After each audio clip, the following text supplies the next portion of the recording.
आप भूल तो नहीं गए, आप भूल तो नहीं गए रोहित वेमुला को। आपके चेहरे पर सिकन नहीं है, आपके रोंगटे खड़े नहीं हो रहे हैं, आपकी आंखें नम नहीं हो रही है। क्या आप भूल गए रोहित वेमुला को?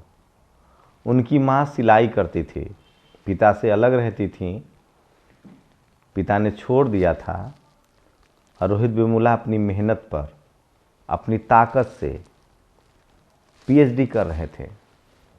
कार्ल सागन की तरह वो अंतरिक्ष की सैर करना चाहते थे, वो चांद तारों पर किताबें लिखना चाहते थे। अपनी मेरिट के दम पर जनरल कैटेगरी में शेड्यूल कास्ट होते हुए क्वालिफाई किया था। पीएचडी में वो टॉपर थे, जीआरएफ में वो टॉपर थे।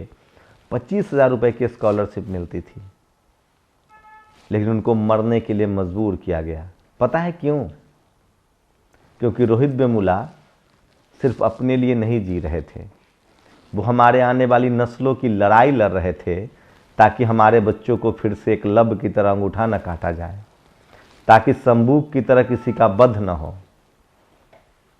ताकि कर्ण की तरह किसी को शूद्र कहकर अपमानित न किया जाए। ये मैं इसलिए धर्म ग्रंथों से कोट कर रहा हूं क्योंकि आजकल सब हिंदू बने हुए हैं और इस देश के 3% ब्राह्मण हिंदू किस तरह से इस देश के 97% SC ST OBC किसान हिंदुओं के साथ क्या व्यवहार कर रहे हैं, वो रोहित वेमुला की कहानी से समझिए, उसकी दर्दनाक सच्चाई से समझिए। आज ही के दिन 2017 में रोहित वेमुला ने सुसाइड करने के लिए मजबूर हुआ और वो इस दुनिया में नहीं रहे। रोहित वेमुला की पता है गलती क्या थी? टॉपर थे, शानदार पढ़ते लिखते थे, चुपचाप रह जाते तो वो भी अपनी जिंदगी गुजार लेते, लेकिन वो चुप नहीं थे। वो बाबा साहब की मानस संतान थे, वो फूले पेरियार अंबेडकर को मानते थे और वो चाहते थे कि इस देश में जाति के नाम पर किसी के साथ भेदभाव न हो। वो चाहते थे कि इस देश में किसी के साथ गैर बराबरी न हो, और वो भी कहाँ? कॉलेज यूनिवर्सिटी में, मीडिया में, जुडिशियरी में, ब्यूरोक्रेसी में, जहाँ नंबर काटे जाते हैं, जहाँ आपके बच्चों को टॉर्चर किया जाता है। उनकी 25,000 रुपये की स्कॉलरशिप रोक दी गई थी क्योंकि उन्होंने बिरसा फुले अंबेडकर एसोसिएशन बनाया था। वो एबीपी के गुण्स को, एबीपी के जातिवाद, मनुवाद, ब्राह्मणवाद के खिलाफ खड़ा होकर बोलते थे। स्मृति ईरानी उस समय केंद्रीय मंत्री थी MHRD के। एक और बंडारू दत्तात्रेय नेता था, उसने चिट्ठियां लिखी, उनकी स्कॉलरशिप रोक दी गई।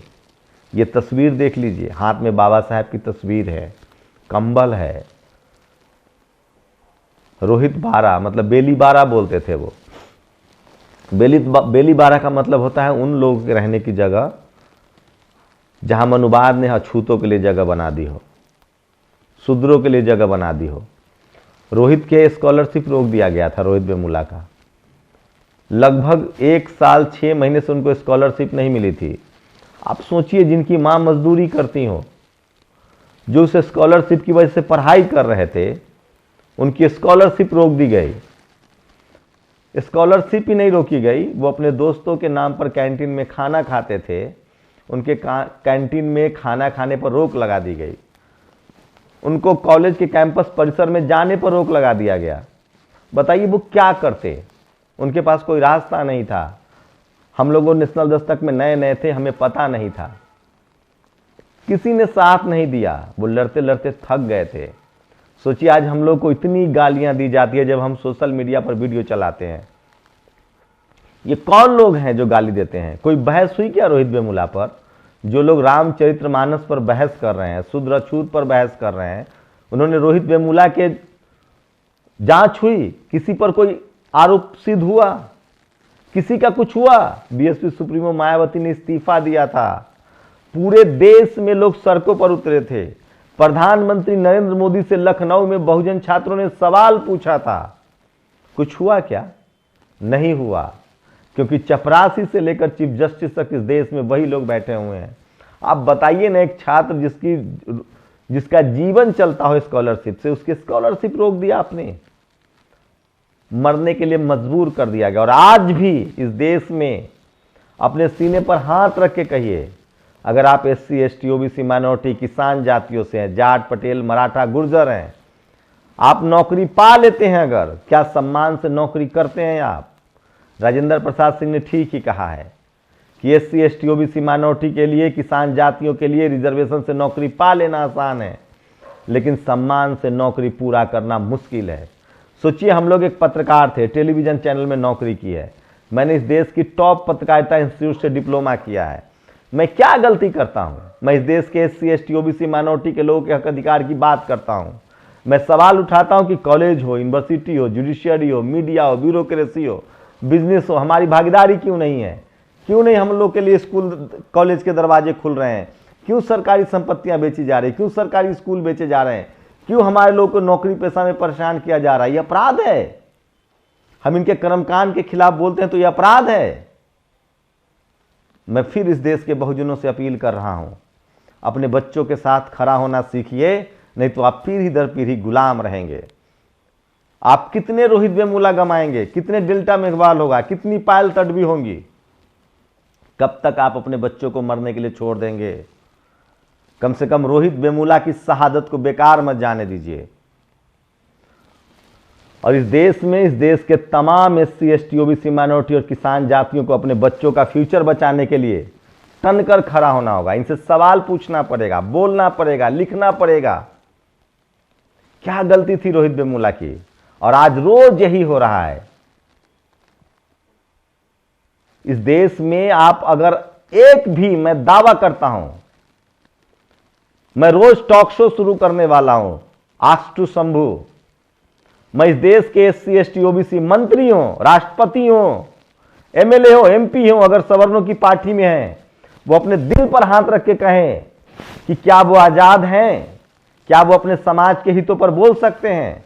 एक डर उनके मन में बैठा दिया गया है, एक डर है उनके जहन में। और सिर्फ 3% लोग हैं, 3 से 5% मनुवादी, जातिवादी, ब्राह्मणवादी लोग हैं जो इस देश के संविधान की धज्जियां उड़ा रहे हैं और जो इस देश को कमजोर कर रहे हैं, जो इस देश के भविष्य को मरने के लिए मजबूर कर रहे हैं। ये देश कैसे मजबूत होगा? जब इस देश का हर बच्चा, चाहे वो किसी जाति का हो, किसी धर्म का हो, जब वो पढ़ेगा लिखेगा, जब उसका बेहतर भविष्य होगा, तभी वो बेहतर ये मुल्क बनेगा। लेकिन कौन लोग हैं जो चाहते हैं कि 95% लोग दास बने रहें, मजदूर बने रहें, लाचार और बेबस बने रहें, ताकि उनका सिस्टम चलता रहे, ताकि उनको मुफ्त में मजदूर मिलता रहे, ताकि वो रंगरलियां मना सके, ताकि उनके पर कोई नियम कानून लागू ना हो। और 3% लोग इस देश में चपरासी से लेकर चीफ जस्टिस बनकर मजा करते रहे और बाकी लाचार, बेबस और उनके रहमो करम पर जिंदा रहे। रोहित वेमुला इसी लड़ाई को लड़ रहे थे। रोहित वेमुला इस देश के 95% उन लोगों की लड़ाई लड़ रहे थे जिनको किसी को जाति के नाम पर तो किसी के धर्म के नाम पर शोषण किया जा रहा है। वो जातिवाद के खिलाफ थे, वो मनुवाद के खिलाफ थे, वो ब्राह्मणवाद के खिलाफ थे। और रोज आज भी आप मजदूर रहिए, मजबूर रहिए, लाचार रहिए, बेबस रहिए, कोई आपसे पूछने नहीं आएगा। लेकिन आप कॉलेज में चले जाइए, आप IIT में चले जाइए, आप IIM में चले जाइए, आप एम्स जैसे मेडिकल कॉलेजेज में चले जाइए, आप हेल्थ DG बन जाइए। जैसे ही इस देश का बहुजन समाज चपरासी बनता है या चीफ जस्टिस बनता है, उसके साथ जातिवाद का खेल शुरू हो जाता है।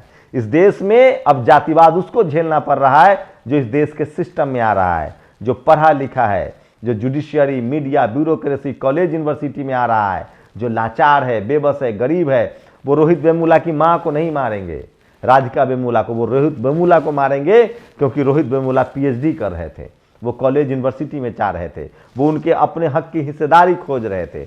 मैं इसलिए कह रहा हूं, इस देश के 95% लोगों को इस अन्याय के खिलाफ, असंवैधानिक कामों के खिलाफ खड़ा होना होगा, एकजुट होना होगा। और मैं फिर कह रहा हूं, मैं जातिवाद, मनुवाद, ब्राह्मणवाद के खिलाफ हूं, मैं किसी जाति या धर्म के खिलाफ नहीं हूं। लेकिन अगर आप गलत करेंगे तो आपसे सवाल पूछा जाएगा।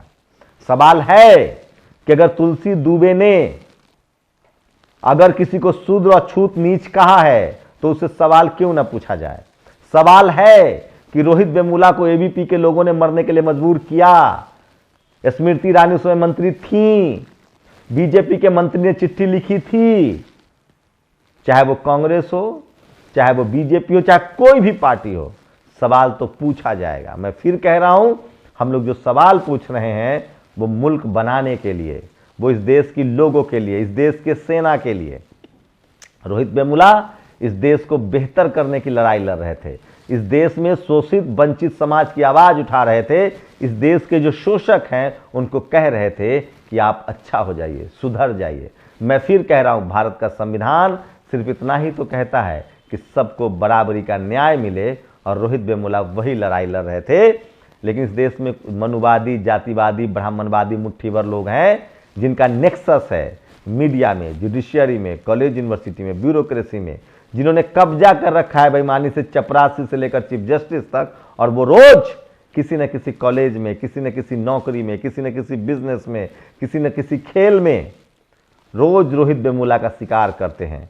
इनके खिलाफ एक ही तरीका है इनसे लड़ने का। हम सब लोगों को अपने अपने अधिकार के लिए लिखना पड़ेगा, बोलना पड़ेगा, चिखना पड़ेगा। और जिस दिन इस देश के 95% लोगों ने लिखना, बोलना, चिखना शुरू कर दिया, ये जातिवादी, मनुवादी, ब्राह्मणवादी लोग ठीक हो जाएंगे। जब तक ये दुनिया रहेगी, जब तक इंसानियत रहेगी, आप रोहित वेमुला को मार नहीं पाएंगे। रोहित वेमुला कोई आदमी नहीं था, वो एक विचार था, और विचार पत्थरों पे भी आता है। सम्राट अशोक के विचार पत्थरों पर लिखे हुए हैं।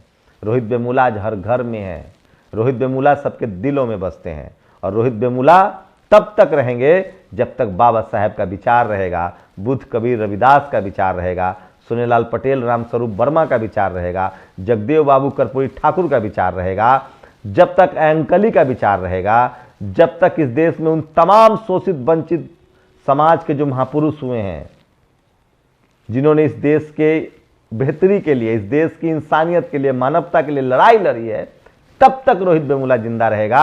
आप रोहित वेमुला को मार सकते हैं, रोहित वेमुला के विचारों को नहीं मार सकते हैं, उनके संघर्षों को नहीं मार सकते हैं। मैं फिर कह रहा हूं, ये 17 जनवरी इस देश के बहुजनों को प्रण लेना चाहिए कि हम अपनी नस्लों को, अपने आने वाले बच्चों को अब और नहीं मरने देंगे। आप लोग की प्रतिक्रिया बहुत ज़रूरी है, और इस वीडियो को घर घर तक पहुंचाइए ताकि हर घर से रोहित वेमुला निकले और वो बाबा साहेब फुले पेरियार अम्बेडकर के विचारों को आगे बढ़ाए, और इस देश को समतामूलक बराबरी का अधिकार दिलाए। इस देश को लिंग के आधार पर, जाति के आधार पर, धर्म के आधार पर जो महीन शोषण हो रहा है उसके खिलाफ खड़े हों। शुक्रिया। नेशनल दस्तक की आपसे गुजारिश है कि अगर इसको बचाना चाहते हैं तो नेशनल दस्तक को सब्सक्राइब करने के लिए रेड कलर के सब्सक्राइब बटन को दबाएं, फिर बेल आइकन की घंटी दबाएं।